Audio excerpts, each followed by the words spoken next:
இன்னைக்கு இந்த carbon Bharat K1 4G போனை அன்பாக்ஸ் பண்ணி ஃபுல் ரிவ்யூ பார்க்க போறோம். இதனால நமக்கு என்ன லாபம், ஜியோக்கு என்ன லாபம், எல்லாத்தையுமே இந்த வீடியோவில் டிஸ்கஸ் பண்ண போறோம். இப்போ அன்பாக்சிங்ல இருந்து இந்த வீடியோ ஃபுல்லா ஸ்டார்ட் பண்ணலாம்.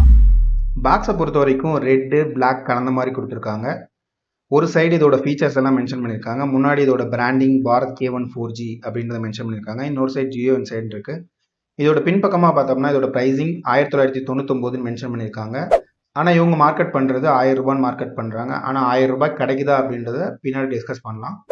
இப்போ இந்த ரேப்லாம் அன்ராப் பண்ணலாம். அதுக்கு அடுத்ததாக இந்த சீலை ரெண்டையும் கட் பண்ணுவோம். கட் பண்ணிவிட்டு இப்போ உள்ளே என்ன இருக்குன்றதை பார்க்கலாம்.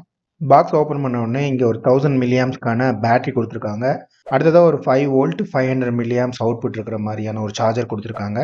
அதுக்கு அடுத்தது ஒரு வாரண்டி மேனுவல் கொடுத்துருக்காங்க. வாரண்டியை பொறுத்தவரையிலும் 1 இயர் டிவைஸ்க்கான வாரண்டியும் 6 மந்த் ஆக்சசரிஸ்க்கான வாரண்டியும் கொடுத்துருக்காங்க. இதில் ஆக்சசரிஸ்னும் போது இதோட சார்ஜரும் பேட்டரியும் ஆக்சசரிஸில் வரும். அடுத்ததாக இந்த ஃபோனை வெளியில் எடுத்துகிட்டு இப்போ இந்த ஸ்டிக்கர்ஸ் ரிமூவ் பண்ணிடுவோம். இதோட டாப்பில் டார்ச் லைட் ஆப்ஷன் இருக்குது. பாட்டமில் micro USB cable, 3.5mm jack, ஒரு மைக் இருக்குது. பின்பக்கமாக ஒரு VGA கேமரா, அது இல்லாமல் ஒரு ஸ்பீக்கர் ஆப்ஷன்ஸ் கொடுத்துருக்காங்க. நெக்ஸ்ட் இந்த ஃபோனை உள்ளே ஓப்பன் பண்ணோம்னா இதில் ஒரு சிம் கார்டு ஸ்லாட் கொடுத்துருக்காங்க. சிம் கார்டு ஸ்லாட்டை பொறுத்தவரையிலும் இதில் 4G மட்டும்தான் சப்போர்ட் பண்ணும். 4G கூட ஜியோ 4G மட்டும் தான் சப்போர்ட் பண்ணும். ஏர்டெல் இல்லைனா BSNL எதாக இருந்தாலும் இதை சப்போர்ட் பண்ணாது. SD கார்டு ஆப்ஷனை பொறுத்த வரைக்கும் கிட்டத்தட்ட 128 ஜிபிக்கான ஸ்டோரேஜ் ஆப்ஷன் வந்து இதில் சப்போர்ட் பண்ணும்.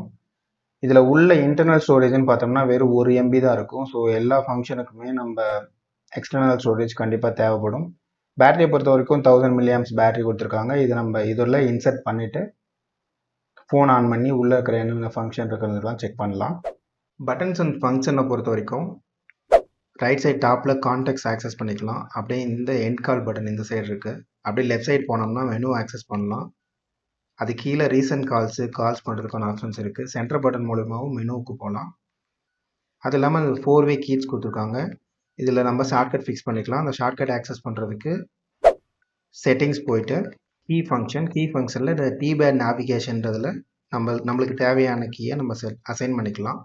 அந்த கீழே இருக்கிற மொத்த ஆப்ஷன்ஸில் contacts, music player, Jio 7 radio, இது மாதிரி எந்த ஃபீச்சர் வேணாலும் நம்ம ஆக்சஸ் பண்ணிக்கலாம். அந்த ஷார்ட்கட்ஸை நம்ம இங்கேருந்து நம்ம ஆக்சஸ் பண்ணிக்கலாம். நெக்ஸ்ட்டு பட்டன்ஸை பொறுத்த வரைக்கும் பட்டன் குவாலிட்டி ரொம்பவே நல்லா இருக்குது. ப்ரீவியஸ் ஜியோ ஃபோனை கம்பேர் பண்ணும்போது இது ரொம்பவே நல்லா இருக்குது. பட்டன்ஸ் ரொம்ப ரெஸ்பான்சிவாக இருக்குது. கிளிக் பண்ணும்போது எந்த பிரச்சனையும் இல்லை. ஒன்ஸ் மெனுக்கு போனோம்னா மெனுவில் கால் லாகு, கான்டாக்ட்ஸு, மெசேஜு, இந்த மல்டிமீடியாக்குள்ளே voice record, music player, videos, radio and photos இருக்குது. வாய்ஸ் ரெக்கார்டை பொறுத்தவரையிலையும் கால் ரெக்கார்டிங் ஆப்ஷன்ஸை இங்கே ப்ளே லாஸ்ட் ரெக்கார்டிங் இல்லைனா ரெக்கார்டிங்ஸ்குள்ளே பிளேலிஸ்ட்டில் போய் நம்ம எடுத்துக்கலாம். நெக்ஸ்ட் இது நார்மலான வாய்ஸ் ரெக்கார்டிங் இதில் ஸ்டார்ட் கொடுத்துக்கலாம். மியூசிக் குவாலிட்டியை பொறுத்த வரைக்கும் இந்த பட்ஜெட்டில் நல்லாவே இருக்குது.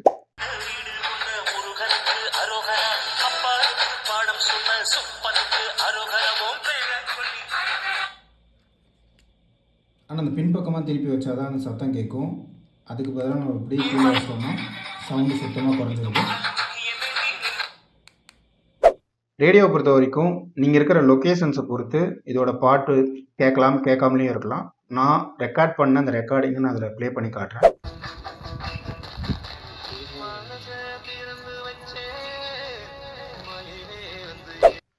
ஃபோட்டோஸ் பொறுத்த வரைக்கும் நார்மலாக நம்ம ஃபோன் ஸ்டோரேஜ், எக்ஸ்டர்னல் ஸ்டோரேஜ்லேருந்து நம்ம ஓப்பன் பண்ணி பார்த்துக்கலாம். நெக்ஸ்ட் டூல்ஸை பொறுத்த வரைக்கும் கேலண்டர், கால்குலேட்டர், டார்ச் அவைலபிளாக இருக்குது. டார்ச்சோட குவாலிட்டி இந்த பட்ஜெட்டுக்கு டீசெண்டாக இருக்குது. நோட்ஸில் நம்ம தமிழில், இங்கிலீஷில் எல்லாமே எழுதிக்கலாம்.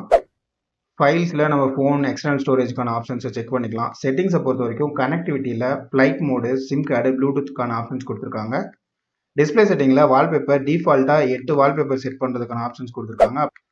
ஸ்க்ரீன் பிரைட்னஸ் பொறுத்த வரைக்கும் இன்டென்சிட்டி லெவல் 1லேருந்து 5 வரலையே இருக்குது. இதில் 1ன்றது இண்டோருக்கு ரொம்பவே நல்லா இருக்குது. 3 இல்லை 4 யூஸ் பண்ணும்போது அவுட்டோர் கண்டிஷனில் நல்லா இருக்குது. ஸ்க்ரீன் பிரைட்னஸை பொறுத்த வரைக்கும் இந்த பட்ஜெட்டுக்கு ரொம்பவே நல்லாவே கொடுத்துருக்காங்க. ப்ரொஃபைல்ஸில் போயிட்டு நம்ம என்ன மோடு வேணுமோ செலக்ட் பண்ணிக்கலாம். உதாரணத்துக்கு நம்ம ரிங்டோன் செட் பண்ணோம்னா அதில் டிஃபால்ட் ரிங்டோன் செட் பண்ணிக்கலாம். இல்லைன்னா நம்ம ஃபைல்ஸ்லேருந்து கூட நம்ம ரிங்டோன் செலக்ட் பண்ணி செட் பண்ணிக்கலாம். கால் செட்டிங்கை பொறுத்த வரைக்கும் கால் ஃபார்வேர்டிங், கால் வெயிட்டிங் மாதிரியான ஆப்ஷன்ஸ் இருக்குது. ஃபோன் செட்டிங்ஸில் இதோட அபவுட் ஃபோன் அது மாதிரி கொடுத்துருக்காங்க. மற்ற எந்த ஆப்ஷன்ஸும் இதில் இல்லை. செக்யூரிட்டி செட்டிங்கில் நம்ம பாஸ்கோடு வேணும்னா செட் பண்ணிக்கலாம், இல்லைன்னா அப்படியே ஃப்ரீயாக விட்டுடலாம். டேட் அண்ட் டைம் ஆட்டோமேட்டிக்காக செட் பண்ணிக்கலாம், இல்லைன்னா மேனுவல் செட்டிங்கும் அது வழியாக பண்ணிக்கலாம். கீ ஃபங்க்ஷன் ஆல்ரெடி சொன்னது தான். Next factory data reset. இதை ரீசெட் பண்ணோம்னா ஃபோன் நம்ம புதுசாக வாங்கும்போது எந்த கண்டிஷனில் இருந்தோ அதே கண்டிஷனில் இருக்கும். நெக்ஸ்ட் கேமரா பொறுத்த வரைக்கும் இது ஒரு விஜே கேமரா தான். அதோட ஃபோட்டோ சாம்பிள்ஸ் நான் அட்டாச் பண்ணியிருக்கேன். இதோட photo quality and video quality எப்படி இருக்குன்னு நீங்களே பார்த்துக்குங்க. இன்டர்நெட்டை பொறுத்த வரைக்கும் இன்டர்நெட் ஒப்பேரா மினி நான் ஓப்பன் பண்ணி ட்ரை பண்ணேன். ஆனால் இதோட ஃபங்க்ஷன்ஸ் அந்தளவுக்கு சொல்லிக்கிற லெவலுக்கு இல்லை. எல்லாமே பாக்ஸாக வருது. இது வழியாக நான் யூடியூப் ஆக்சஸ் பண்ண ட்ரை பண்ணேன். ஆனால் சுத்தமாக யூஸ் ஆகலை. நெக்ஸ்ட் ஜியோ சினிமா பொறுத்த வரைக்கும் இது 1.77 இன்ச் ஸ்க்ரீன் அப்படின்றதுனால இதில் இருக்கிற மூவி ஆஸ்பெக்ட் ரேஷியோ 16.9 அப்படின்றதுனால இதோட ஸ்க்ரீன் ஏரியா ரொம்பவே கம்மியாக இருக்குது. இது ரொம்ப யூஸ்லெஸ்ஸாக தான் இருக்குது. நெக்ஸ்ட் ஜியோ பே பொறுத்த வரைக்கும் ஒன்ஸ் நம்ம மொபைல் நம்பரை கொடுத்து உள்ளே செட் பண்ணிக்கலாம். ஒன்ஸ் செட் பண்ணிட்டு உள்ளே போனோம்னா அதில் மொத்தமாகவே 4 பேங்க் ஆப்ஷன்ஸ் தான் அவைலபிளாக இருக்குது. இது பழைய ஜியோ ஃபோனை கம்பேர் பண்ணும்போது ரொம்பவே கம்மி. பழைய ஜியோ ஃபோனில் நம்ம சர்ச் ஆப்ஷனில் போயிட்டு மற்ற பேங்க் இருக்கிற எல்லா பேங்க்கையுமே ஆக்சஸ் பண்ணிக்கலாம். ஆனால் இதில் சர்ச் ஆப்ஷன்ஸ் நம்ம என்னதான் யூஸ் பண்ணாலுமே இதில் எந்த பேங்க் டீட்டெயில்ஸும் ஒழுங்காக காட்ட மாட்டேங்குது. அதே போல் இதில் ஸ்கேன் அண்ட் பே அவைலபிளாக இல்லை. ஸ்கேன் அண்ட் பே அவைலபிளாக இல்லாதனால நம்ம போய் எந்த ஒரு கியூஆர் கோடையும் ஸ்கேன் பண்ணி நம்ம பே பண்ண முடியாது. நம்மளுக்கு வேணும்னா இதில் இருக்கிற யூபிஐ ஐடி இல்லைனா யூபிஐ நம்பர் இல்லைனா பேங்க் அக்கௌண்ட் நம்பர் யூஸ் பண்ணி நம்ம பே பண்ணிக்கலாம். எனக்கு சில நேரங்களில் பிரச்சனையாக இருந்துச்சு. யூபிஐ நம்பர் இன்வேலிட் வந்துச்சு, யூபிஐ ஐடி இன்வேலிட் வந்துச்சு. சில நேரங்கள் சக்ஸஸ் ஆனிச்சு. ஜியோ பே பொறுத்த வரைக்கும் 50% தான். இதை நம்பி நம்ம வெளியில் எடுத்துகிட்டு போக முடியாது. நெக்ஸ்ட் ஜியோ சாவனை பொறுத்த வரைக்கும் இருக்கிற பாட்டை அப்படியே கேட்டுக்கலாம். ட்ரெண்டிங் மியூசிக் மற்ற மியூசிக்லாம் கேட்டுக்கலாம். நமக்கு தேவையான சாங்கை சர்ச் பண்ணி கேட்குற மாதிரி எந்த ஆப்ஷன்ஸும் இல்லை. Next clock. இதில் நார்மலான alarm, stop watch, timer, world clock இதெல்லாம் செட் பண்ணிக்கலாம். இதில் கால் லாக், கான்டாக்ட்ஸ் பொறுத்த வரைக்கும் இவ்வளோ நம்பர் ஸ்டோர் பண்ணலான்னு எந்த ஒரு ஆப்ஷனுமே ஃபோனோட செட்டிங்ஸ்லையோ இல்லை வெப்சைட்லையோ கொடுக்கல. மெசேஜை பொறுத்த வரைக்கும் நம்ம 300 SMS வரலையும் ஸ்டோர் பண்ணிக்கலாம். சரி, இதோட கால் குவாலிட்டியை பொறுத்த வரைக்கும் இன்டோர்லேயும் சரி அவுட்டோர்லேயும் சரி ரெண்டுமே நல்லா இருக்கு. இதோட பேட்டரி லைஃப்பை பொறுத்த வரைக்கும் 2 நாள் ஹெவி யூஸ் இருக்கும். நார்மலான யூசேஜுக்கு ஒரு 3 to 4 டேஸ்க்கும் வரும். இந்த ஃபோன் எங்கெங்கெல்லாம் கிடைக்குதுன்றதை பார்ப்போம்.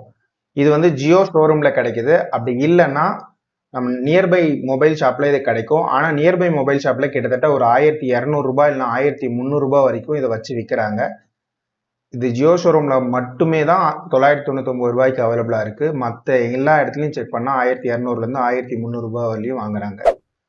சரி, ஜியோ இந்த 1000 ரூபாய்க்கு 4G ஃபோன் லான்ச் பண்ணுறதுனால அவங்களுக்கு என்ன லாபம்னு பார்த்தோம்னா கிட்டத்தட்ட 36,900 கோடி ரூபாய்க்கான மார்க்கெட் இதில் இருக்குது.